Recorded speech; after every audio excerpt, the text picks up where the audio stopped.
Greetings and salutations, everyone, and welcome to the Mel Blackwell Experience on this October 2nd, the year of our Lord, 2025. I want to get started today with two of my very favorite people. We've referenced Jordan Peterson and Charlie Kirk many times, but I found this interview, and we'll listen to at least one segment of it, but it's fantastic, and I hope you'll listen. Let's check this out.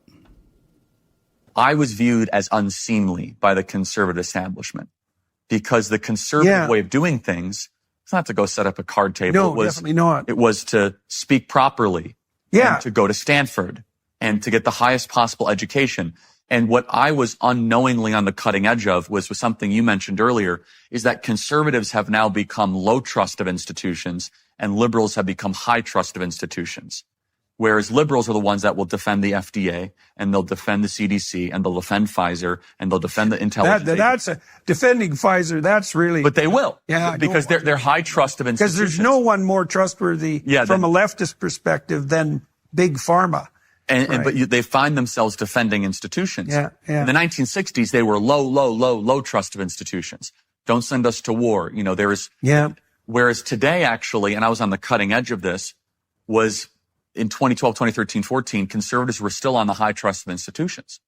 Okay, so let me rephrase that slightly. Please, because but you understand what I'm trying to communicate. I do. Well, there's a real conundrum there because a conservative with low trust in institutions is like an oxymoron, right? Well, but we're trying to conserve something the institutions have destroyed. Well, okay, that's the thing. So imagine that there's a hierarchy of institution. There's the fringe of the institution that's pretty exploratory.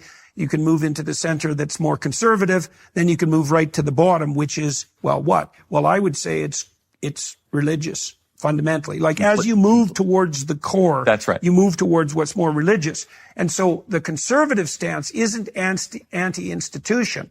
It's a stance that notes that, I know what's happened. You know, in the story of Moses, when Moses goes off to get the commandments, so he's the pipeline to God, right? He leaves his brother in charge, Aaron. They have a rave party. That's exactly right. They make this golden calf, which is a materialistic object, and they dance naked in the streets and have an orgy. And that's what happens to the political when it's detached from the sacred, when it loses that's exactly right. Okay, so it isn't that the conservatives have become skeptical of institutions. It's that the conservatives have noted that the institutions no longer serve the purpose for which they were established. Chartered. Right. Chartered, exactly. And they're objecting, and that's happening everywhere. And that's part of this radical secularization. Yes. It's not just secularization, because there should be a separation between church and state, let's say. It's not that the institutions have become secular. It's that they've turned 180 degrees from their original orientation and are now rampaging as madly as possible in the other direction. So the universities are no longer the fortress walls against the barbarians. They're actually the voice of the barbarians, right? Hence the pro-Hamas demonstrations on campus. Or the Black Lives Matter stuff, or the transgender stuff. That's very well said. Exactly. Okay, but we got to get that terminology exactly right, because it's very dangerous for conservatives to conceptualize themselves as anti-institutional, because then they become indistinguishable from the radicals. Sure. So it isn't that. It's a return to the sorts of things we talked about at the beginning, like Wilberforce. That's right. Those foundational principles. Yes. And you're going to campuses saying, you people have lost the plot. Exactly. Right, which they definitely have. Like there's the universities. I cannot see, I've been working in various ways to figure out how to revitalize the universities, and the bricks and mortar universities. Like, how do you revitalize an institution that's dominated by people who are aiming in the wrong direction? They're irredeemable. So what does that mean? Okay, so let's continue practically. That's good stuff. Man, I love those two gentlemen. I can't believe they killed Charlie Kirk. He was one of the best among us. Really a gentle soul, a good person, fierce and formidable, knew his stuff. And he, when God asks us to be salt, when he asks us to be light, well, obviously the devil and his own hate that, right? And so that's just it's really amazing that they would kill him and celebrate, because I'm like, man, y'all kill one of the best ones. I mean, I don't want him to kill any of us, but him, seriously, dude. I mean, So anyway, listening to them, that's fascinating, isn't it? I mean, it's if you want to watch that clip, it's on YouTube. It's about, I don't know how long it is, but I'll play a couple more little pieces of it. But I love watching Jordan Peterson talk because he free flows and thinks, and his thoughts come to him as he's talking, and he's a treasure. I mean, he is. I mean, even if you don't agree with everything he says, you have to respect. It's like, man, this is a special dude. I mean, he's really smart, and his heart's in the right place, and he's trying to get his head around these erosions in society and these things that a wise man looks at and goes, dude, that's not going to work out well. He's looking at momentum. He's looking at momentum, which will be what we talk about our business segment in just a couple of minutes. But I do want to say this about, to add to what they're saying. When you look at our universities, you look at our culture, you look at the churches, you look at the big food, the big farming, the big pharma. You've got all these big pushes that encroach upon the American way of life, and not just our wants and our likes, but the needs of our Constitution. All of the amendments that America holds dear. That our rights are given to us by God at birth, not the state, and it's really fascinating. But I do think, and we'll weave this into our conversation after we talk about business for a few minutes, but it fascinates me that if you look at Jesus, for instance, when Jesus was on the earth, right, walking all around Israel, Judea, he's walking around. What were Caesar, who's the government? Okay, what was Pilate, a governor? What were the Sanhedrin, the Pharisees, and the Sadducees? What was their unholy alliance? Why were if you watch like Jesus of Nazareth, which is my favorite Jesus movie, and of course I love Passion of the Christ. It's just brutal to watch sometimes, but you always watch that as a kid, and I'm like, why are the good guys talking to the bad guys? You can't tell them apart because they make this strange bedfellow unholy alliance. What brought the power structure of the Italians, the Romans, into the power structure of the Jews? What was their deal? The deal was the Jews, the Sanhedrin, the Pharisees, the Sadducees, you were going to have power in Israel, but you had to keep the people tapped down. You had to keep all those crazy Jews out there at peace. They can't. So it's in the Bible. It's not just in the movies. It was of great concern to Roman leadership in Israel. Hey, keep those rats under control down there. What do they need to stay appeased? What do you do to throw something at them to keep them distracted? How do we just, we don't want to have to deal with them. That was the motivation that created the unholy alliance between Caesar, Pilate, and then the Sanhedrin, the very people. And it's fascinating when they were dealing with Jesus. It was like, okay, what did he do? He didn't murder anybody. He didn't do anything wrong. He literally didn't sin. So how do you punish somebody for no sin at all? He was God. And so they're like, they hated him because he was the salt. They hated him because he was the light. And they are engaged with the real trinity of unholy alliance between Caesar, Pilate, and the Sanhedrin was Lucifer, because the devil was utilizing them in a war much bigger than what's happening down here with humans. And so it's just fascinating. Keep that in mind. And so as Jordan Peterson's talking to Charlie Kirk, and they're both making excellent points, and you can tell neither one of them is a sycophant to the other. They both are very independent in thought, and they're agreeing with each other, but they're not going to something that the other person said that they should have said, huh? What? Wait.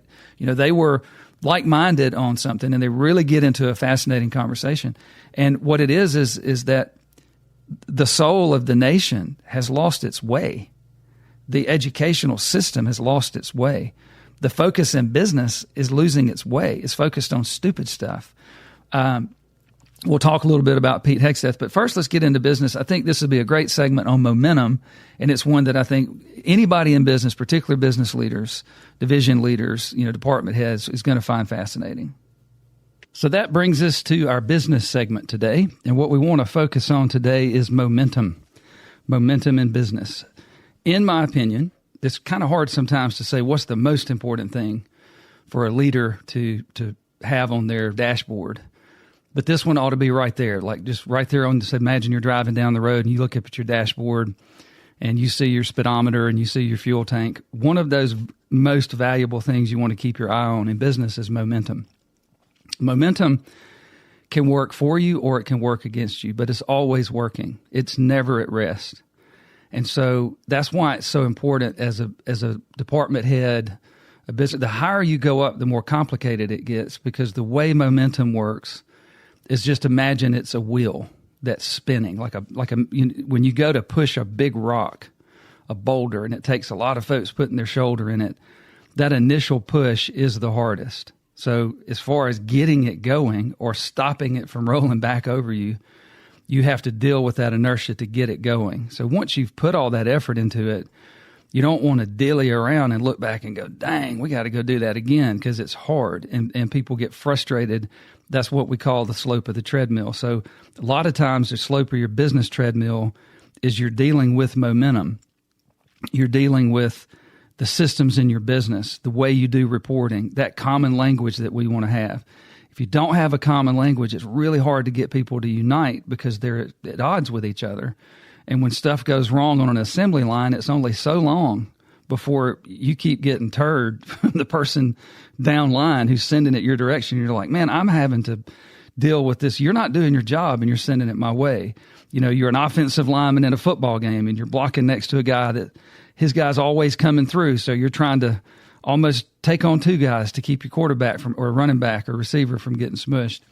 It's these kind of things that become frustrating in business, and it can cause people to divide and blame or give up or possibly even turn against you. And so the reason it's harder at the top is, if you think of your business, you have all of these departments, and then you also have various initiatives that you're working on. You have all these things that people have set in mind to say, hey, let's do this thing. And if you're running a good business and you're doing everything that you think's right, and you look down and you don't see momentum in a particular department, or you're just not seeing momentum at the top and you don't know where the problem is in the business, where's the issue, why is our momentum slowing? It's just so critical. And so imagine each department is a spinning wheel. And that's why I love EOS, to be honest with you guys, because I think it's the roundest wheel I found to operate the business. And so it's an operating system for business leaders. And so it pushes way down to the very, the base of the business, and it goes all the way up to the boardroom. It's a fantastic system. And so anyway, each department is a spinning wheel. It has its own inertia. It's a boulder. People have shouldered that thing and they've got it going. And so it's such a fascinating and complex series of spinning boulders, so to speak, that you have intra-department issues and you have inter-department issues.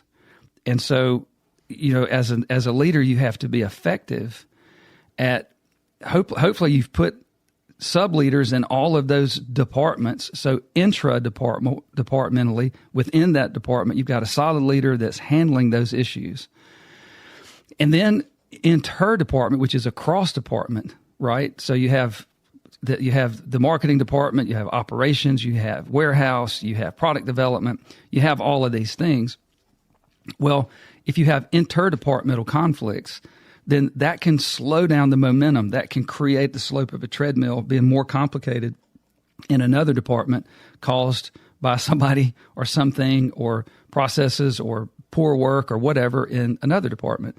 So all of these spinning wheels, you as a business leader at the top, if you're the chief executive or if you're running, say, a division of a company, but if you're at the top of multiple different departments. So you have intradepartmental issues with leaders and you have interdepartment. That's where you really have to do your job as a leader. If you have all of the right people in the right seats and you have good people running all those departments, then as the chief executive, the president, or maybe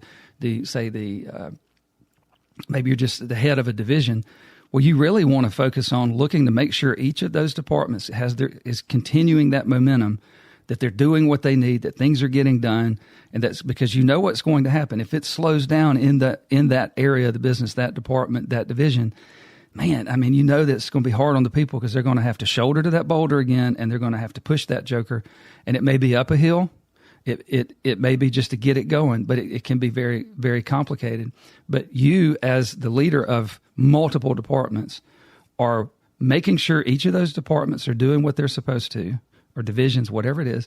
But then you have to look at the inter, departmental conflict that's occurring across the organizational chart. So a couple of key points on momentum. You can't ride momentum. You can't coast. You can, but you need to keep an eye on it. So if you're rolling downhill, you may have a minute. You can go, whoo, man, you can really enjoy the fruits of labors of days have gone by.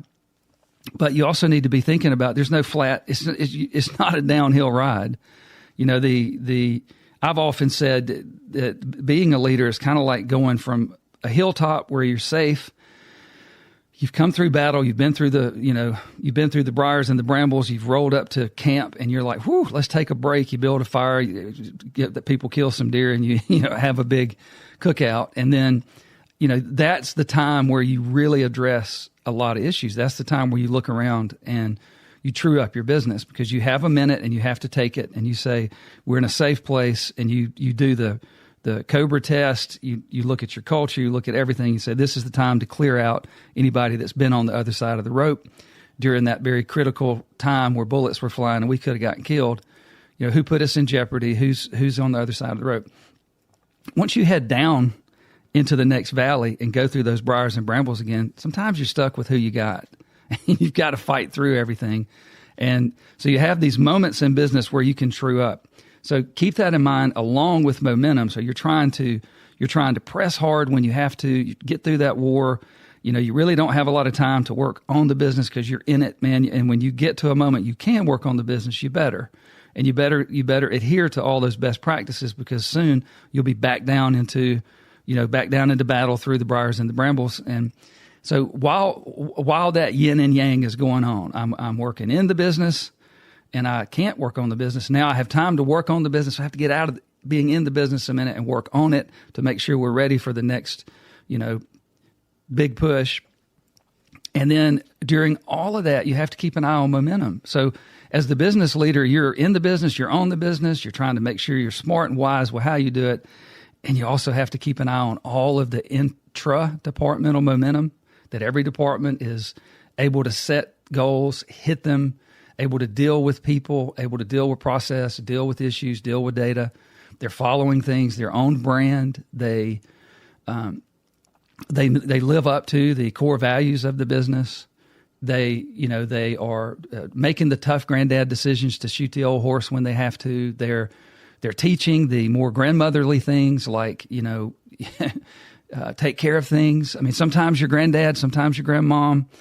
Sometimes you're the tough guy, and sometimes you're Clint Eastwood and you're shooting up the bad guys, and other times you're going around and you're sitting down with people and talking to them about their firstborn child or their aging parents or whatever it is. I mean, it's a lot that you have to do as a shepherd of a business.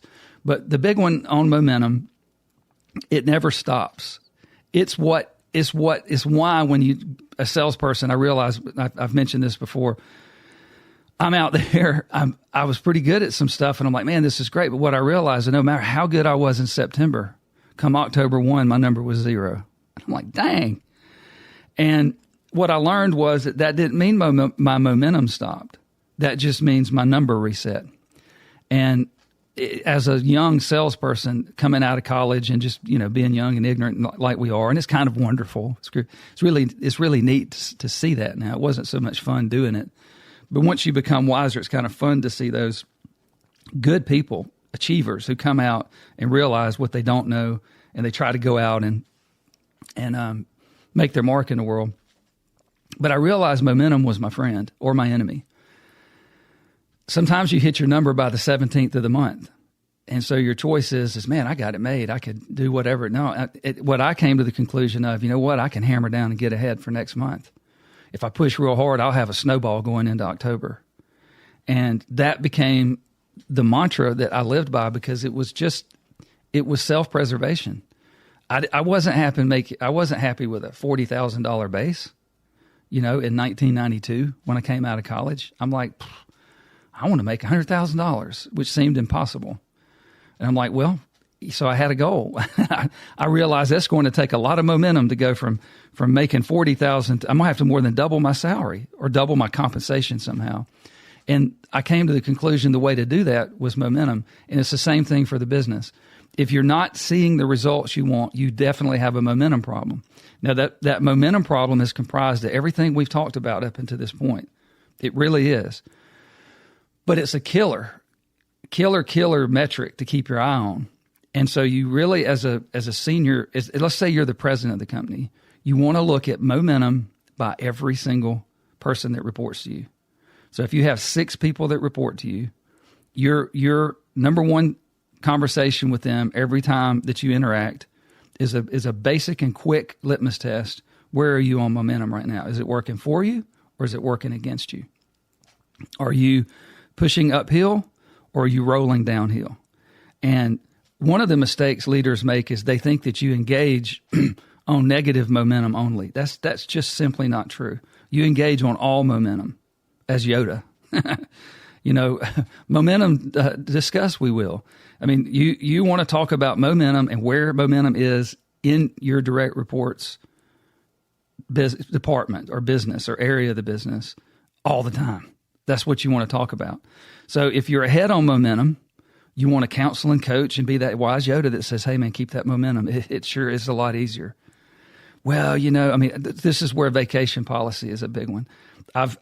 Almost every business I've been engaged in where they're having issues, one of the ways they lose momentum, and they lose it big time, is they don't have a sound management of the people and the master of the obvious basics on if you have everybody take off at the same time, or if you have people that never take off, those are both momentum killers. So people that don't get a good vacation, they're burning out. They're not and look, they may come to work and they may not let you down, but they may be burning up their family. And you have to care, because the master of the obvious says, I want my people, hey, I'll give you 3 weeks vacation a year, but I run a culture where you'll never be able to take it. Okay. That's not a good shepherd.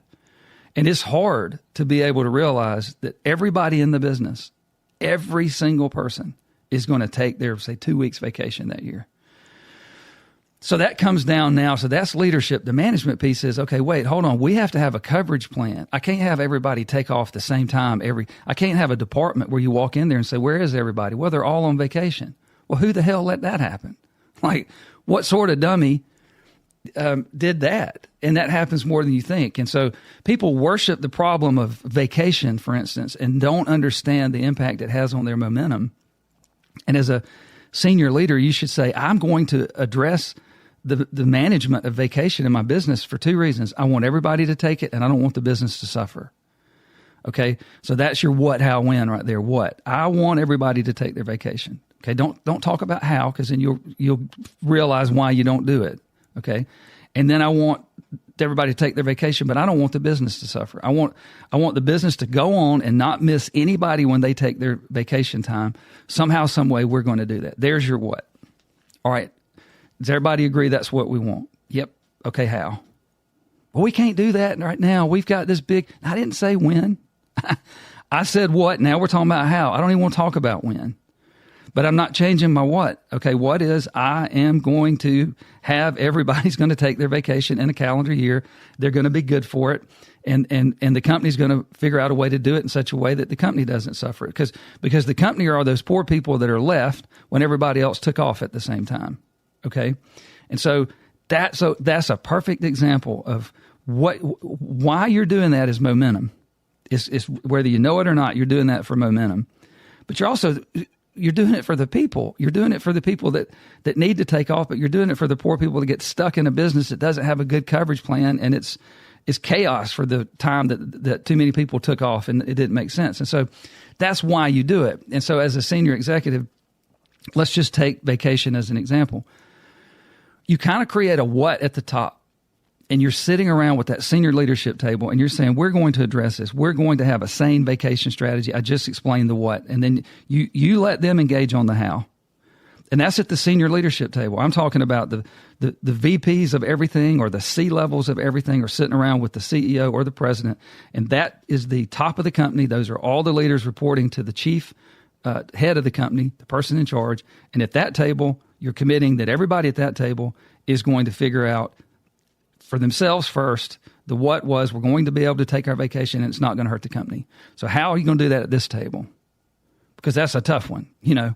And the when gets tricky, because when you're looking at, wow, you know, we've got this huge contract coming up, or well, we've got this big conference in Europe, or we have this, I get all that. But the when has to be figured out without compromising the what. So the when is going to put some pressure on how. But when is what are we going to do? How are we going to do it? And then you try to figure out when, and you don't compromise. And so once you've done that at the senior table, that's interdepartmental all the way down the business. Those are all your chief guys. So you, as the senior leader, have just looked at them and said, y'all are going to, at this table, I'm taking vacation, y'all are taking vacation. We're going to put a coverage plan for ourselves. And then at the very end of the meeting, every one of them gets to do. What is the to-do? Go do that exact same damn thing in your department. You go pull every single person that reports to you. You go have this exact same conversation. You don't have the authority to compromise on what. Okay, the what was said at this table. You go figure out how and when you can do that in your business. Next week, I want to report back from every one of you guys. And that's when now you've got a momentum strategy regarding vacation. This is just one of the things you can do in your business, and you're looking at each of those people. So in 1 week, you expect them to come back and say, I have accomplished my what. I've taken the what. I can't compromise it. I've accomplished my how and when in my department. All right, very quickly, were you able to pull it off? Yes. When? When is this going to happen? All right. From that moment forward, you have a momentum strategy for every department head and every direct report, and you push it all the way to the bottom. And that's a momentum lever that you can watch at the top. You can sit and see, is everybody taking their vacation? You can literally run a report to say, how many people in that department have taken a vacation yet?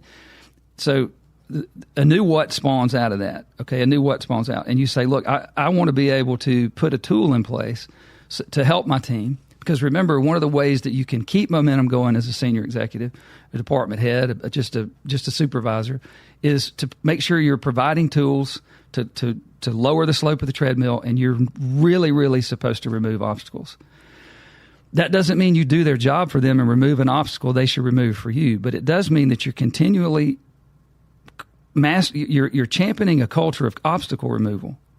Do not, I used to tell a story, people wouldn't get it. I would make a joke. I would be like, let's imagine the dog pooped on the beautiful Persian rug in the dining room and nobody touched it. And everybody just walked around it till it turned white and turned to powder. And that's exactly what happens in business with obstacles. People just begin to, they worship it. Oh, well, hey, Dad, there's a giant dog crap in there on Mom's Persian rug in the dining room, and we've got our family coming over. Well, just put a napkin over it. That's what's going on in business. And so I would get people to laugh, and I would try to get them to realize how ridiculous it is that there are so many dog turds in business that are just simply obstacles, and people it's crazy that we'll just live with it. It's like, and then you get to where you don't even see it. So a new neighbor moves in and they come over and they walk in and they go, hey man, I hate to tell you this, but it looks like a Great Dane took a giant dump in there on your Persian rug. Oh yeah, I know, it's been there for months. It's nuts, but it happens in business constantly. And so part of this is what you would do to set tools in place is have a general standard for how you decide who gets to take vacation when, okay? And the what on that would probably be that seniority goes first, but where it goes is to an excellence. It goes away from mediocrity, which is to just wait and let people decide to take vacations on the fly when they're exhausted, and they're not necessarily making decisions that are going to honor our what, which was everybody has to take it, and it can't hurt the company, and it can't hurt the people that are left when that person takes off. So to accomplish that, you kick off a whole nother project at the top of the company that says, I want to see by department how you guys are allocating vacation. People should schedule their vacation a year in advance if possible. That's the what. Oh, they can't. I don't know how, No. What is it? I'm not telling you what it should be, but it shouldn't be on the fly. So maybe you have to put in for vacation, not emergency stuff, not sick leave, but just, hey, I'm going to take a week or 2 weeks off. Okay, well, let's get that on the calendar, and we have to go in some sort of order. So the senior people probably get to pick first, and I have to have a coverage plan. So if everybody wants to be off the last 2 weeks of the year, the answer is no. You know that going in. Hey, don't do that because I can't let you be off. And so I can only have so many people off at a time. And then I've mentioned before best practices for how you can keep momentum going when you take off. And that is just communication of, an auto reply on your email, a good message on your voicemail that says, hey, I'm off. And if you need to get in touch with somebody, please contact so-and-so. I'll be back on X day. There's just basic things that you can do. So in kind of wrapping this up, I want to bring this back up as a visual. So imagine a bunch of people trying to push a big business, and within each department, they have their part of that boulder that they're pushing that turns into the collective boulder that we're trying to keep momentum going. The momentum is either working for you or it's working against you, and it is just part of life. That sometimes you're going downhill and it's easier, and other times you're going to go uphill and it's easier. The good thing is we have eyes. You can see. And most of the time you have a general idea of what's coming. You can look and go, I have headwinds or I have tailwinds. I feel like this is going to be good winds, going to be smoother sailing. Or you can look up and go, hey, this is going to be tough. I've got regulatory things coming. I have competitive things coming. I have financial issues. We have, industry-wide slumps, whatever it might be. You can see that, and what you want to try to do is, if you do have some tailwinds, imagine that you are just rolling a rock. Then you definitely want to get enough speed going downhill that you can at least get some part of the uphill and keep pushing so that rock doesn't stop and become dead weight that wants to roll back on you because you're downhill from the rock. And so these are things you can share with your team, and every single person that has a to-do that week needs to accomplish it, because that's what keeps the momentum going. If you have good meetings and you only meet for 90 minutes each department, and the same attendees, same time, same place, the first 30 minutes is going over scorecards, basics, who did what they were supposed to last week, who didn't, documenting issues. The whole last hour of the meeting is IDS, identify, discuss, solve. You're using the what, how, when to do that, because that's a way to get people to move quickly so that you don't bog out and worship problems. But the goal is you prioritize, you tackle issues, you get to the root, you solve them, and you create to-dos. Well, that's how a department head can focus on momentum. If you have people that you assign to-dos to and they don't do them, you have to look at that as a momentum killer, and you have to say, I have some issue here. Either we're doing a horrible job in the meetings and I'm assigning to-dos that people can't do. I don't give people the tools or the decision-making power or the freedom to risk and make mistakes and not feel threatened. Do I have their back? Do we run that kind of culture? Do I have the wrong people? Do I have the wrong structure? Do I have, these are all things you can ask. But when those problems occur, it's a momentum killer, and you need to address it. I'm talking about with urgency. And so I hope that's helpful. How that fits into what we're talking about today outside of business is very critical, that people understand, specific to your human rights, specific to your God-given rights to be free, to make choices, to live in a safe city, town, state, country, world, that there you have to watch momentum. You have to look at the momentum. Which way is the momentum going on these issues? Do you have you have to connect the dots on what kind of forces you're dealing with and how aggressive the momentum is on their side. Because when we're talking about right versus left, or red versus blue, or Democrat versus Republican, or whatever, those things matter, because they matter to you and you have preferences. But when you're talking about the amendments to the Constitution of the United States, that your basic freedoms, I'll share with you today why it's so important. I think it's very fascinating. All right. Let's switch into some current events coming out of momentum in business. I want to look at momentum in what is going on in this world and whether or not we're making the world a better place or whether or not momentum is going towards making the world a much worse place. So fascinating. I did some research of all the people that have lived on the planet. Okay, which just doing my own research, utilizing Grok on AI and kind of giving Grok a premise, and it's amazing how much deeper you can go. But of 117 billion some odd people, less than 8% of the people ever born on Earth have been governed under a democratic government. Think about that. Almost all of that's been in the last 100 years when democracy spread to large populations like Europe, North America, parts of Asia, Latin America. So over the past 250, 300 years.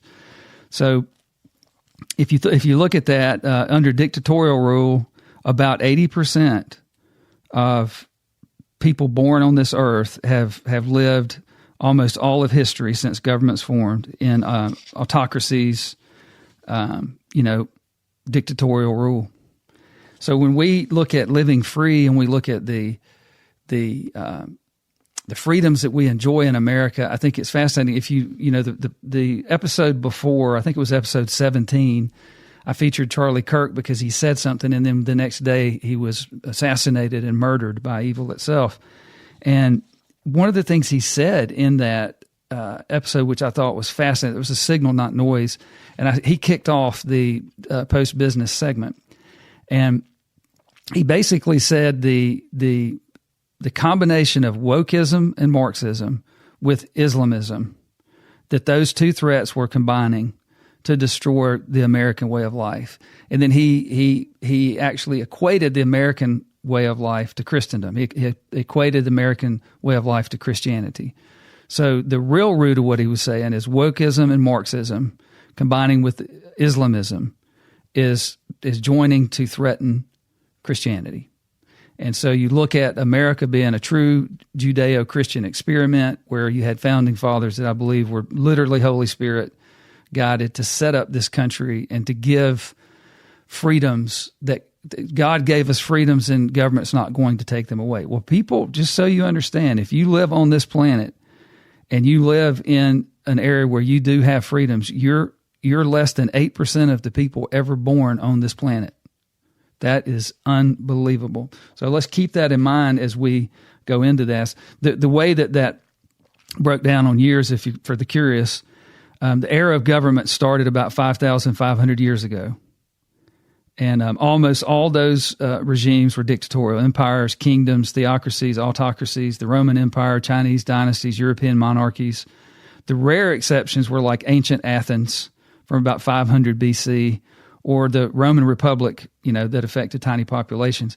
The modern era, starting about 1800 to today, democracy emerged with the Enlightenment and revolutions in America in 1776, France in 1789, but it was really rare until the 20th century globally. So that's just fascinating. If you have rights and freedoms, you are so privileged. You are less than 8% of the populace that has ever lived on this earth. The other 92% either had no government, or what was the number? 80% have lived under dictatorial rule, where people take your rights. Hey, you've got a cute daughter. I think I'll just come take her. It's amazing what we have, and we don't want to give it away. So where's the momentum going on that, right? Where's it going? How's it going right now? So we're going to listen to my good buddy, the great English turd, Kerr Starmer. We're going to listen to a few things that are going on over there, and I really want you to gather your attention because it's serious. And that kind of momentum in the Western world, when you know that you live where you're privileged to be one of the 8% that's lived in an enlightened government that honors rights of the citizen, you've got to be careful because the Western world is tied together in some ways. We can't. America doesn't need to be the last bastion of democracy left on the planet, but you've really got to look at what's going on because the momentum is going the wrong way. So let's listen to what Kerr Starmer himself said about the digital ID in the UK. And that is why today I am announcing this government will make a new free-of-charge digital ID mandatory for the right to work by the end of this Parliament. Let me spell that out. You will not be able to work in the United Kingdom if you do not have digital ID. It's as simple as that. Damn. Hey, it's going to be free, though, and it's going to be so convenient for you in your life. It's like, wow, I mean, wake up, world. This is, you know, if you read Revelation, it's coming, right? It's just a matter of how long mankind holds. But it's unbelievable the way they package that, right? So the digital ID will be required for you to be employed. Okay, now the way, and we mentioned this last podcast, the way that it's being packaged by the tyrants that run Europe now, it's being packaged as something that is going to benefit you, and you know what it's really for is to control immigration, because you've got all these illegal immigrants working in the country. Can you believe that? They flooded the zone with immigrants, and then they come in and go, hey, we've got to fix this problem. It's a problem. Everybody agrees it's a problem. Yeah, it's a problem. Is it a problem, Mel? Yeah, it's a problem. Okay, well, we need a digital ID. And I'm like, wait, whoa, huh? What? So check out what else he says. He continues in this interview, and he makes Kamala Harris sound eloquent. One of our viewers got in touch and wanted us to ask this question. Russ Brown wanted us to ask you if you really believe that those profiting from human trafficking will think, oh dear, I have to check your digital ID now. I can't carry on paying you £1.50 an hour to work in my sweatshop. I'm absolutely convinced that amongst the reasons that people travel through France, which is a safe country, to come to the United Kingdom, amongst the reasons is because it's easier to work in our illegal economy than it is in other countries. And we have to deal with that. Bosses who are prepared to hire people illegally are not asking them for their national insurance card. So what's the evidence? What makes you think they're suddenly going to ask them for a digital ID? We need to be really clear. You must have ID, mandatory digital ID, in order to work, because we have to stop illegal working. If you look at any of the raids, we've massively increased the number of raids on working premises. It is absolutely clear that people are working illegally in numbers. But why do you think that them having a digital ID, having to have a digital ID, would stop that problem, when right now people are meant to have a national insurance number and card, and if they're not asked for that, a boss is willing already to break the rules? What's the difference going to be? Well, the difference is this is on point of starting, not a retrospective exercise as it now is. It is an automatic collection of the information by the government, so we know exactly who is working in our economy, and it will help us enforce the rules that are there. But there's no point people saying to me, why do we need it, when we all acknowledge there is a problem. People are working illegally in our economy. It is amongst the reasons that people want to come to the United Kingdom. We have to deal with that. I made a pledge that we would do whatever was necessary, use whatever tools were available to deal with illegal migrants. These dang clowns. Hey, you have a headache, so let's chop off your head. That's amazing. That's literally what they're saying. That's literally what they're saying. He's saying, hey, we have a problem. Yeah, I have a problem. So, yeah, we have a headache. Well, let's cut your head off. They just take this giant leap to tyranny. And so it's unbelievable. And so you have to, there's so much content out there that I don't need to regurgitate what's easy to find. But a digital ID is the first step that leads to central bank digital currency, which they're full press on. And these things together can basically take us out of our freedoms. So remember, 92% of the population that's ever lived on this earth doesn't have these freedoms we have. They were either hunter-gatherers wandering around in tribes, and it was what it was, and it's not very well documented. But since, the era of governments, you've got only 8% of the population that have had a government that respects their rights. Otherwise, you're ruled. So these people dare to be our rulers. They are putting things in place. Our definition of trust on the Mel Blackwell Experience is we trust people to do what we've seen them do. Look what all of these exact turds did during COVID. It was a trial run. Well, we'll have to do vaccine mandates. We'll have to restrict your travel, 6 feet distance, blah, blah, blah, blah, blah. You have to take these shots. And it's like, wow, man, you guys really pressed hard. And then you get 4 or 5 years away, and you're like, you guys were using really corrupt data. This was just not cool how it was done. And so these are the same people, and they're coming back to it. So where does all this come from? I think this is fascinating. We'll listen to some other people and what they have to say, but I want you guys, if you're listening to the Mel Blackwell Experience, I want to educate us a little bit of where all this stuff comes from. So this goes back. Remember what Charlie Kirk was saying, that you've got these bedfellows of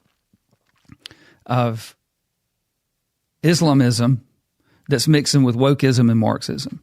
The two don't even belong together, right? So the Islamism will like kill homosexuals. They'll even more quickly kill a trans. And so you got all these people out like, trans people for Hamas. It makes no sense. Like if you put them in a room for very long and they don't have a common enemy, the Islamists are going to kill all them because it goes against their religion. I mean, they're literally required to execute these people. It's part of the way they are. And so that strange mixing of bedfellows is something you have to watch. Remember how we talked about you had the upper echelon of government in Rome mixing with the religious leadership of Israel, and their bind was they had to oppress and control the people. How do we keep these damn people from messing up our Roman experience in the Holy Land? And that was what the church, for lack of a better word, that's what the Jewish religious groups, the Sanhedrin, that was their role. That's what they did. And they ended up killing Jesus. And so you have to watch when you get these strange bedfellows coming together and use your head and go, hey, this is dangerous. And so as we look at this, the digital ID, the whole world of the World Economic Forum, the whole world of, so basically you have, there's no doubt about it, these EU policies are an assault on the U.S. Constitution. No doubt about it. So you're talking digital ID, biometrics, World Economic Forum aligned initiatives. They will erode U.S. sovereignty. They're going to take us out of being one of the few people, the 8% that have lived under self-rule and democracy and rights, and they're going to pull us back into that. They're going to govern it. They're going to rule over us. They're going to be our rulers. It violates the Fourth Amendment privacy. I dare say that the average person couldn't even say what the Fourth Amendment is. It violates the Fifth and the 14th Amendment, due process erosion. The whole assault on travel. The World Economic Forum has what they call 15-minute cities. This is all Ursula von der Leyen. How she sounds to me like the bad guy in like an Austin Powers movie. It's not even anyway. But they want to limit car ownership. They basically want to restrict your movements. So once again, when you talk about strange bedfellows, you're putting in this whole global warming, global climate change, carbon emissions, all of that stuff eventually is tyrannical. It's just a way to rule you. And so First Amendment speech violations with everything they're doing, the Digital Services Act that's already in over there is already, fining up to 6% per occurrence for American companies. And so anyway, $97.6 billion annually is what it's going to cost for American companies to pay the fines from Europe's digital service. So this is look at the momentum here. So you're looking at Europe. These are our kind of like these are like for at least the European descent Americans. This is where your great-great-great-grandfathers were. And some people were great-grandfathers were in Africa. Some were in Israel. Some were in other parts of the world. That's all cool. But the point is the Western European element, which is where democracy came out of, as imperfect as it was, and America tried to perfect it. That's where we came. That's where the American ideas came from. It came out of, Greece. And so anyway, we're looking at that and we're like, wow, it's going the wrong direction. It's fallen off into tyranny. Where did it start? So if we gave ourselves a test and we said, how far back do you think it goes in America that we had an American president that put this out and was a cheerleader and actually a champion for it? George H.W. Bush was a proponent of what was called Agenda 21 back in 1992. So here we are, a conservative president, supposedly the vice president under Reagan, who arguably many people will say is one of the best presidents to ever live. And he comes in, he gets elected, only goes one term. He wasn't that popular with the people. He didn't get reelected, which is interesting. And he champions with the United Nations Agenda 21. So when you overlay Agenda 21 onto the current things that are going on in Europe, it's the predecessor to the whole thing. So Agenda 21 was adopted in 1992 at the UN Earth Summit. Here we go. Republican president. It was a non-binding action plan for sustainable developments across environmental, economic, and social spheres. It has 40 chapters that emphasize global cooperation, resource management, health equity, technology transfer, and social participation to achieve a, quote, balanced and integrated, close quote, future. It's unbelievable. And so you have to understand, this is not something that just happened. That's why we're watching the momentum. It didn't get a lot of traction between 92 and, say, 2008 before Obama, but Obama gave it a lot of traction. That's where that whole Iran idiot deal came out of. And then you see Trump comes in, he makes a dent in some things, and we have a Biden era, now Trump's back. So you just have to say to yourself, what we want to do is kind of masters of our own destiny is look at the momentum. Where's the momentum going, even under Trump? What are we doing here, man? I mean, you've got to stop this. So on digital IDs, Agenda 21, Chapter 8, it says integrating environment and development into decision-making. And then Chapter 34, technology transfer, they call for data systems and equitable access to information for sustainable governance.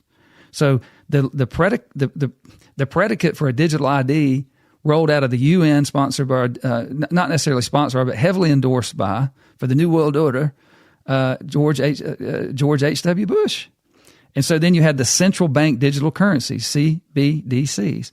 In Chapter 2 of Agenda 21 from 1992, they talk about modern escalation appears, pushes for CBDCs to enhance finance inclusion, blah, blah, blah.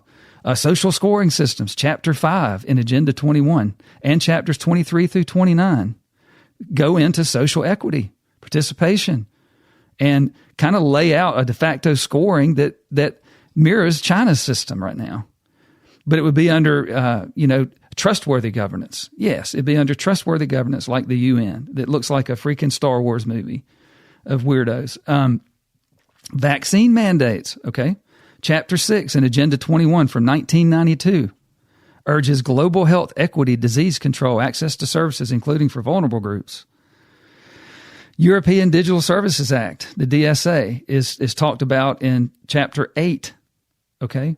And so the WF Agenda 21's overall ambition, which was 1992 for integrated global resets, which is talked about in Chapters 2 through 8, on economic, social, environmental overhaul. It mirrors the WF's platform. So we just have to understand, you have to look and see, okay, where's all this stuff coming from? So then it gets a little more complicated because now we roll into what the WF and the UN have is Agenda 2030. So what is Agenda 2030? All right, it's already 2025. We rolled past 2021. Agenda 21 was referring to 2021. So do you think they might have stayed on task? Really think about that. So 2021 is when they wanted to get all this stuff done from the 1992 UN thing. Well, COVID happened. And look, they made up a lot of ground. Cha-ching, right on Trump too. Right under Trump. I mean, you got to really watch these guys, man. We're dealing with some serious. They are serious about taking over this planet and ruling it from an elite group. That's what they want. Agenda 2030. Agenda for Sustainable Development. It's UN-led framework adopted in 2015, has 17 sustainable development goals and 169 targets, and it builds directly on the Agenda 21 from 1992. Of course it does, because this is you're looking at a calendar. By 2021, we want this. By 2030, we want that. Well, we're dead center now, man. So what you're seeing now with digital ID, what you're seeing now with central bank digital currencies, what you're seeing now with the ability to tie scoring to your behavior with surveillance. They can surveil us like never before. We'll hear what Robert F. Kennedy Jr. says about that. It's really, really unbelievable. It's dystopian. It's Orwellian. And you can't look at it like, one day. You have to look at the momentum. They have moved the ball down the field right on calendar. It's right under our nose, and I'll prove it. So let's look at a couple other things. So I always enjoy when other people see it and use their platform to discuss it. And I think this is interesting from Joe Rogan, recent podcast, where he is just observing this, and you can hear it in his voice. He's like, oh my gosh. And so just let's hear what he has to say. Particularly when you think about the UK, which has had more than 12,000 arrests for very mild social media posts. Isn't that crazy? I mean, I can't believe that. I've been watching this stuff play out. Fascinating, and the fact that our mainstream media is relatively silent on this is insane. You're seeing a complete, total attack on one of the most fundamental principles of the Western world, which is your ability to express yourself. And your ability to call out that you think that the policies that are being implemented in your country are destructive. That's people have always been able to do that. These people are not calling for violence. Yep. They're being arrested for wild things. People are being arrested for liking posts. Yep. They're being some people were investigated for viewing posts. 12,000 people arrested by the police in the UK, the same place that just implemented digital ID. I mean, this is an Orwell nightmare coming to life right in front of our face. And no one's flinching. No one in America is freaking out about what's happening in the UK at all. I mean, you get people online that are kind of freaked out by it, but they're way more freaked out by nonsensical things like whether or not what Jimmy Kimmel said in his monologue was offensive. Yeah. They'll go to the ends of the earth to fight that. Mm-hmm. He's right. You can hear it in his voice. It's shocking. So what it is, whether you realize it or not, as a person, you can see momentum. And when something is threatening you, momentum, your fight or flight should kick in. Because if you can't tell if it's getting closer or further away, you better hope it's getting further away because it's coming at us. And so keep that in mind. So you, at the very time that we're talking about digital IDs and we've got to make sure that whatever, they're arresting grandmamas for saying, hey, I've got these people that live next to me and they're dirty and they're making a mess and I hear gunshots. They just come arrest her because she's quote unquote hate speech and it's that bad, y'all. Just look at it. I mean, 12,000, he referenced it, 12,000 people have been arrested for posting.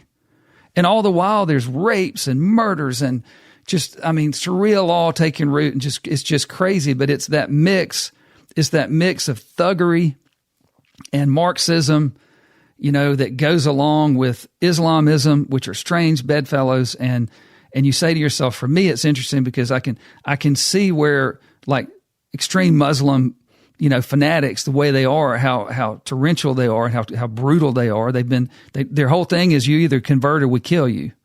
And so, and we can rape your women. It's fine. It doesn't matter. Y'all are animals. And so there's this just inhumane part of that. But you say, why would the elites in Europe, a bunch of white people, why would they be selling out? Historically, they come from Judeo-Christian, but why would they sell out their entire populations as shepherds? Why would you sell out all the sheep to the wolves? What's in it for you? That's the fascinating question. Why are these bedfellows? Why are the elites in Europe flooding their constituents, their sheep, with wolves? A bunch of just radical Islamists that are going to come in there. It's oil and water. It will not work. It will be, and they've already taken all the guns from the sheep, and they've told the sheep, you better not peep or we're going to come get you. And they arrest people, and then when they arrest somebody, then everybody else goes, well, I'm not going to say anything because I don't want to lose all my stuff, and I don't want to get thrown in prison. Who's going to take care of my kids? And I'll end up going bankrupt. So they create this world where the sheep freeze and the wolves are just easy picking. So why would they do that? You have to ask yourself, what is going on? So if the Europe is not enough, let's look at what's going on even closer to home with Canada. So Canada's got what they're saying is it's an elective, it's a voluntary gun buyback program for the next year, October 25 to 26. These are the Canada now that had the whole trucking thing up there with just the tyranny of COVID that was right on time with Agenda 21, and it's right dead center. And so you just think about it yourself. But check this out. This guy stamps and stammers, and at least the media is pounding him a little bit, talking about the kind of the Canadian gun grab that's going on right now right now adjacent to our northern neighbor. You say that the program is voluntary, but after the amnesty ends, the people are not in compliance with the law. So how is this truly voluntary? So Canadians starting in Cape Breton today will be able to enroll in the program, be able to get compensated if they were to turn their firearm in. Freaking or tyrants. They will be able to get compensation if they deactivate and confirm that it's deactivated with a certificate. So it is strictly voluntary. Nobody is being forced to undertake the buyback program. Well, the expectation is that they will comply, and the order in council, as you know, is being extended from this October to October of 2026. So there is a one-year window. Our expectations is that law-abiding citizens will abide by the law, and so only the criminals will have guns. The police jurisdiction is tasked to, as you know, implement the criminal code. Man, I mean, dude, that's in Canada. So, hey, we're just going to, everybody fill out this. The Canadian press was, at least they were pressing him a little bit if you keep listening to that segment, but they get all bogged down in the minutia of, what's the process like and what's the form like? And it's like, no, hey, how about stop it? Absolutely. Heck no, you're not taking my guns from me. Right? I mean, we have certain rights. You can't give them up to tyrants because the tyrants don't stop. And so it doesn't take a genius, a master of the obvious, somebody that's watching momentum to see which way is this thing going. Might I have to get involved to just self-preservation? It's interesting to me. I watch a lot of these arguments that people have, and they accuse, if we say something about we have to fight this, they're like, oh, hate speech. You threatened me. It's like, no, look, if I have rights and you can encroach upon my rights, you're the one that started the fight. Okay, so where you're over the line coming after my rights, you have started the fight. Me standing up for my rights is self-defense. It's defending me and mine, right? And so don't let people do that. Don't let them play games with you. You have to be a master of the obvious. You have to be signal, not noise. So somebody comes up to you and does something and draws you into self-defense, and they go, well, he was in a fight posture. Well, it's fight or flight. Dude, I mean, it doesn't take a genius. Either I'm going to tuck tail and retreat and try to, live to fight another day, or I might have to bow up right then and defend myself. So don't let these people tell you, if somebody came on my door, knocked on my door and said, I'm here to get your guns, and unless I've done something to break the current law, the law of the land that honors the Constitution and my Second Amendment rights, I'm just going to be like, you're taking my guns, dude. You don't have a right to do that. So me bowing up to protect my rights is not fighting. It's fighting for my rights because you've encroached upon them. And so it's interesting, the people that we hear that actually come to our side. So RFK Jr. does a great job explaining here kind of why we live in a time where you could think about tyranny, where you could think about somebody who said, hey, we really would like to rule the world. Why now is like the most dangerous time for those rare few of us that actually live on the earth and have self-governance and our republic, America, Christianity. So listen to what he says. All of these totalitarian regimes have similar features and similar intentions, which is to control every aspect of human behavior. And my point is that none of them have been able to do that in history. That today, however, because of these new technologies like 5G, which allows a mass harvest of data and these very, very intense surveillance, satellite, 415,000 satellite, low altitude satellites that are going to be able to look at every square inch of the earth every day, facial recognition systems. We now have these AI systems that can look through walls and see people where they're hiding in buildings. We have vaccine passports, which is a way of social control, digital currencies. We saw what they did to the truckers in Canada, where they closed their bank accounts and denied the money. There's all these new instrumentalities that make the emergence of it's what I call turnkey totalitarianism, where they're putting in place all of these instrumentalities now, or they are getting put in place. Let me use the passive voice And it's going to give people who have those kind of ambitions a level of control over every aspect of our lives and makes dissent and resistance almost impossible. That's the point I was going to make. Yeah, man, that's crazy. So he is so right. So you're looking at momentum, but you're also looking at capability, right? So, hey, somebody has momentum, but they're about to peter out. They can't pull it off. They can pull this off now. You have all these low orbit satellites. They can watch every square inch of everything. They can see through walls. They can actually do facial recognition through walls. They can see in your house. They can monitor every movement you make. They can look at all of your electronic footprint of all of your digital stuff that you do with your phone or all of your banking. And, you'd say, well, I can trust them to do what I've already seen them do. And so you just don't want to consolidate all that power in the hands of any small group of people, because tyranny has been the status quo on earth. Like I said, there's only 8% of us that have been able to live in self-governance with God-given rights. The rest of the people either walked around and picked berries and, slept by a fire on the ground, but once there were governments, 80% of them have been tyrannical. They might have been better ones than other ones, but they haven't been. You don't have a list of rights that are given by God. Your government gives you your rights, and by gosh, they can take them from you. And that's what they do. And so I also want to listen. It's fascinating. When you do this, you actually pick up, you know you're in trouble. I'm not a Bill Maher fan.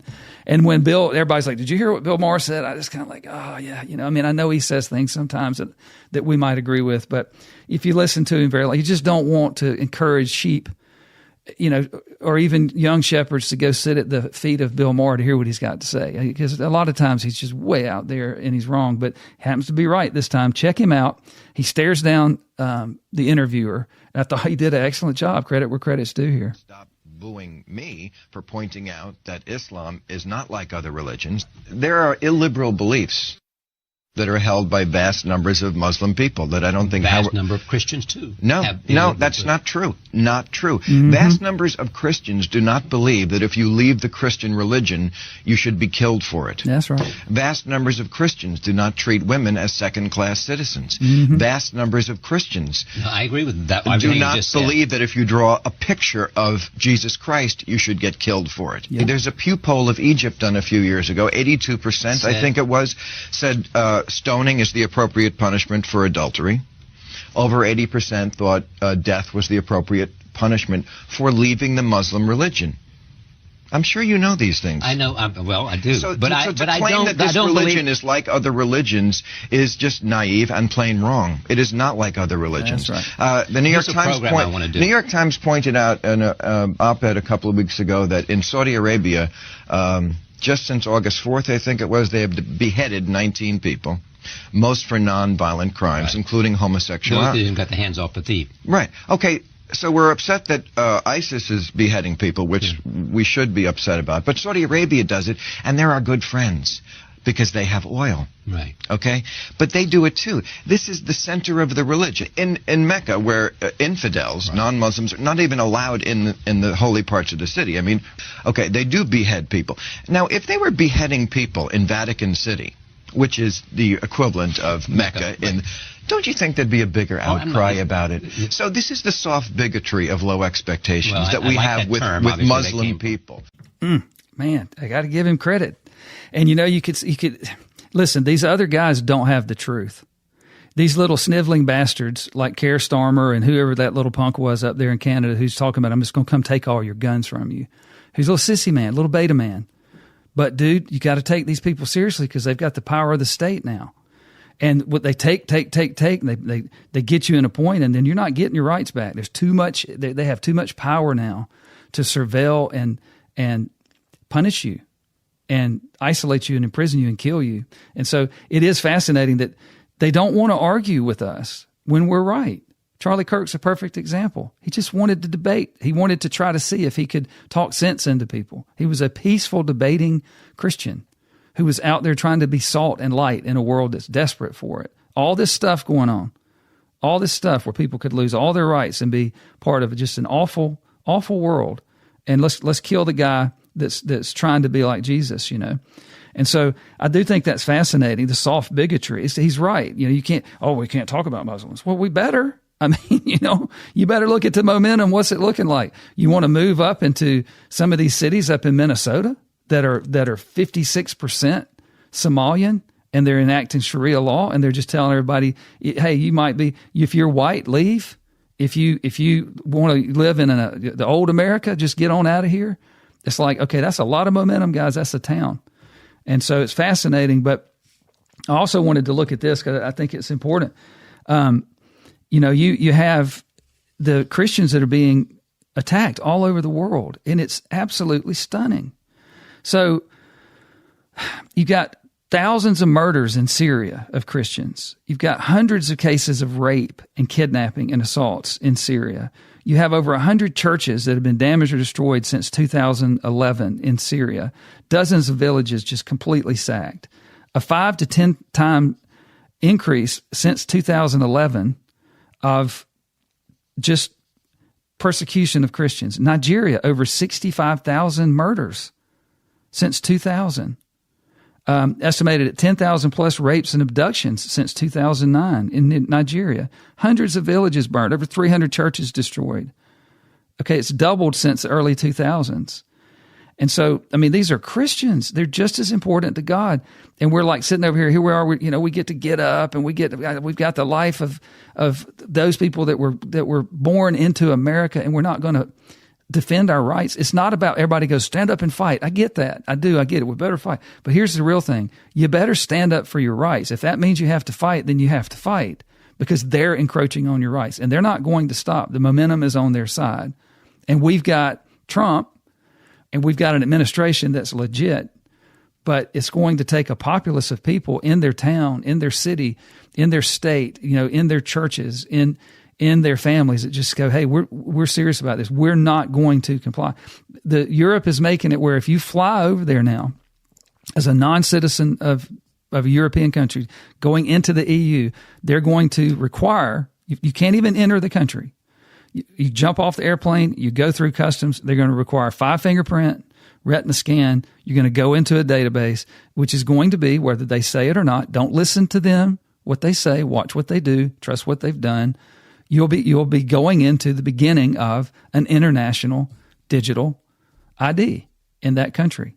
And so that those rights that you have in America can actually be encroached upon from Europe, because there's just too much intermingling going on. And so it's fascinating. But I won't roll through this, but Somalia, Chad, Mali, Pakistan, Afghanistan, Indonesia, Malaysia, Bangladesh, Egypt, Iraq, Saudi Arabia, Germany, Sweden, France, UK. I'm looking at the numbers of crimes against Christians, and it's just heartbreaking, y'all. It is just not right. And I'm talking violent crimes, rapes, tortures, murders, burning people's churches down. And then you look at the percent of the population. In Germany, for instance, 37% of the rapes and sexual assaults are committed by migrants, non-natives, and they only make up 13% of the population, which is scary. Non-natives make up 13% of Germany, according to these stats.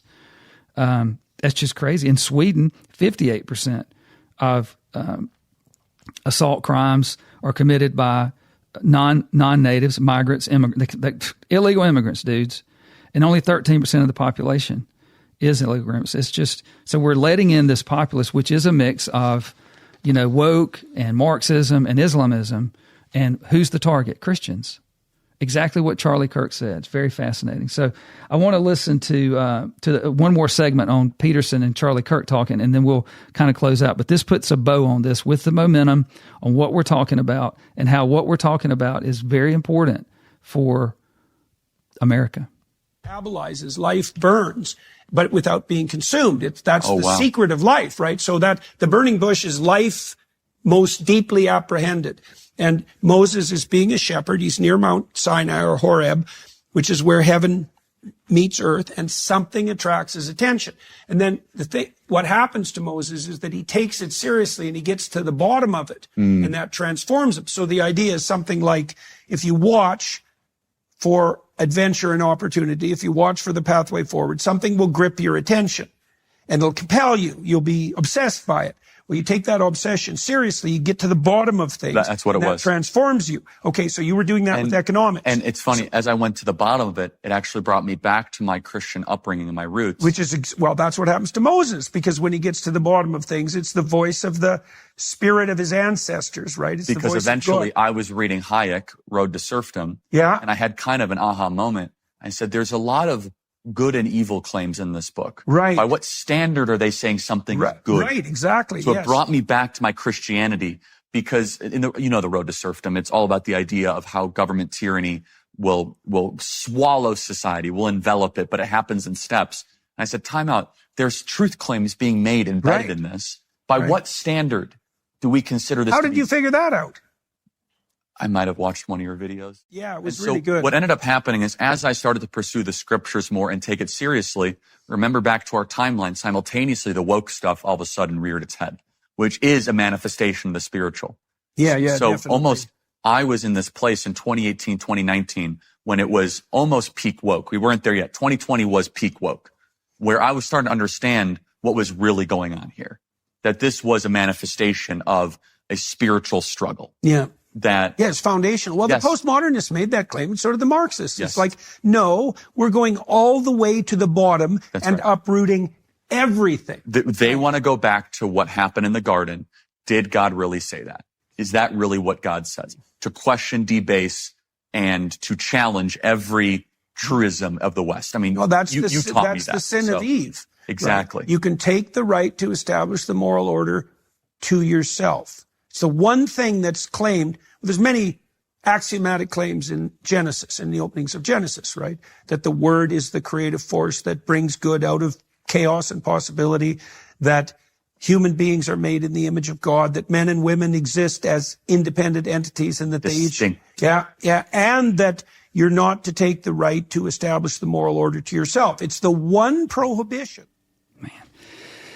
I don't know about you guys. I hope you do. I will say a prayer for you if you don't. But if you don't thirst for the truth, when you hear it like that, and you're just like, wow, that is so cool. And it is because these are two Christian, godly men who have truly dedicated, and they're open to the Holy Spirit. And it's just, when you hear those kind of conversations, you're just like, oh man, I hunger for them, and I hope you do too. And if you don't, pray you can, because we need it. It's interesting. In listening to that, Charlie Kirk's talking about woke. It's sad to know that Charlie's dead, but he's got so much video. In a way, he's definitely alive in heaven, but he lives down here because of the times we live with video. I mean, but it just kind of brings in a couple of things before we close out. This whole both sides argument. When Bill Maher, of all people, I don't think I've ever featured him on a podcast. But he was spot on. I mean, give him credit. He stood his ground. He backed him down. He didn't. He basically, the game he plays on the other side, he didn't take it this time.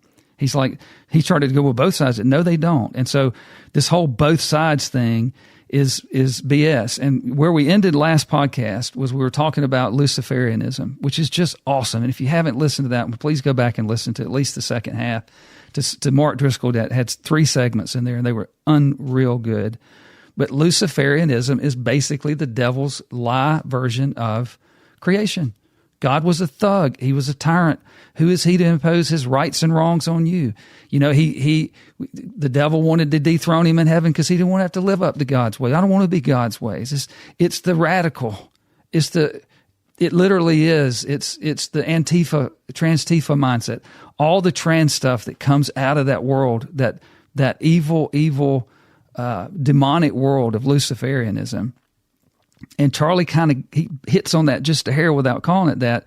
It's all this woke, all this Islamism, all these things that Marxism, oppression, tyranny, those are fruits of the Satan himself. That is the devil. And you have to see that. You have to be able to see that as evil. You have to look at that momentum and go, that has to be stopped. Until your dying day, you don't just sit there and watch that fire just scorch and burn innocent people. You have to care, especially if you have some power, especially if you have a voice. Kudos to Bill Maher for standing up for that, because he is not somebody that I would normally mention. But credit where credit's due. But they would look at you and say, well, you're aggressive. Well, my aggression is appropriate to defend me and mine. My aggression is appropriate to make sure that my family, my neighborhood, my people, my loved ones are safe, that our God-given rights aren't taken from us. And I don't know if you guys saw, I won't play it, but the gentleman whose daughter was just viciously murdered by a dude that had been let out of prison like 90-something times, or not prison, been let out of jail. He was a complete thug. And he killed his little 22-year-old girl, pulled her out of her bed and shot her in an apartment in South Carolina about 4 months before the little girl on the subway where the crazy dude stabbed her in the neck. And, you know, watching him, he just ripped a hole in those people for 3 minutes, and you watch him and it's like, that is righteous anger. That is not anything wrong with that, to stand up and say, you guys have to stop this. But I'm afraid that we're dealing with people that won't stop. I think they're going to have to be stopped. And so I hope you'll continue to do some research on that. And I hope this has been a good Mel Blackwell experience. And I want to go out today with somebody that we've not featured before, who is John Crist. Excellent, funny guy. So check this out. And we got, like, raise your hand if you started off one denomination of Christian and you are now a different denomination of Christian. Raise your hand. Look at that. Look at that. That's like everybody, isn't that? It's what? Don't look around, sir. Okay. Everybody's there. What denomination did you start, sir? Started Baptist, and then what did you become? Non-denominational. That's most everybody, probably. You know what I'm saying? Who got one different? Started off one denomination, switched to a different one. Raise your hand, but don't. Okay, all right, what did you start? Church of Christ. Really? As a woman, what's it like to be this close to the stage? That's it. No. Don't explain it. Don't explain it. Don't let him go. That's a great joke. That's for one person. That joke is unbelievable. I got to remember that joke for later. Okay, that's okay. No, because they're not. Okay, all right. That's never mind. All right, that shouldn't have done that. Okay. You started at Church of Christ, and what'd you become? Non-denominational. Okay, well, yeah, you're moving in the right direction. Anybody else got a different one? Anybody else start? What'd you start? Church of God. Church of God. So you're the only one going to heaven. What did you start, sir? Which denomination did you start? Catholic. Sorry, I meant Christian. Okay. So, no. Everybody's got a different. That's great. Everybody's got a different. Everybody got one more. We'll do one more. Anybody got to start? What'd you start? Baptist. Started out Baptist. What'd you become? Pentecostal.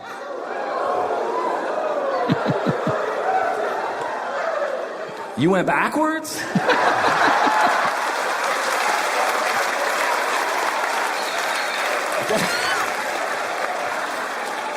Some people are too Christian. I mean, okay.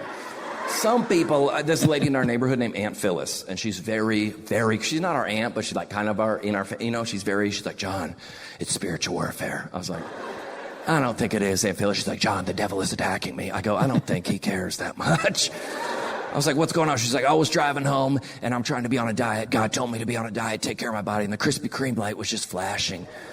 It's the devil. I go, I don't think. Probably wasn't. She's like, I was like, God is omnipresent. He could be anywhere. The devil has to pick and choose the battles he's trying to fight. And you're saying greed, corporate wars, crime, politics, fraud, natural disasters. And the devil's like, not yet.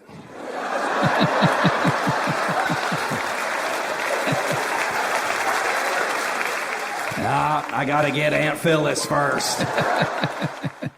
He's funny. If you don't, I think he's coming to Birmingham at the Alabama Theater. I might have seen that right. But, well, look, I hope this has been a good episode and you've enjoyed it. Watch momentum. Watch momentum in your business. Watch momentum in life. You can sit on the sidelines and observe momentum, or you can jump out there and do something about it. And I would think that all of us, when it comes to our rights, it was staggering for me. I figured I didn't know how many people had been able to live on this earth in a self-governed world where their rights were seen as coming from God and government was not tyrannical, and there's been less than 8% of us. And here we are, and you can see it all. You can see that they've got the ability to take that away from us. Don't give them the momentum and the ability. You know what I'm saying? That's a bad combination. But look, hope you enjoyed the Mel Blackwell Experience. I will be back again same time next week. Until then, cheers.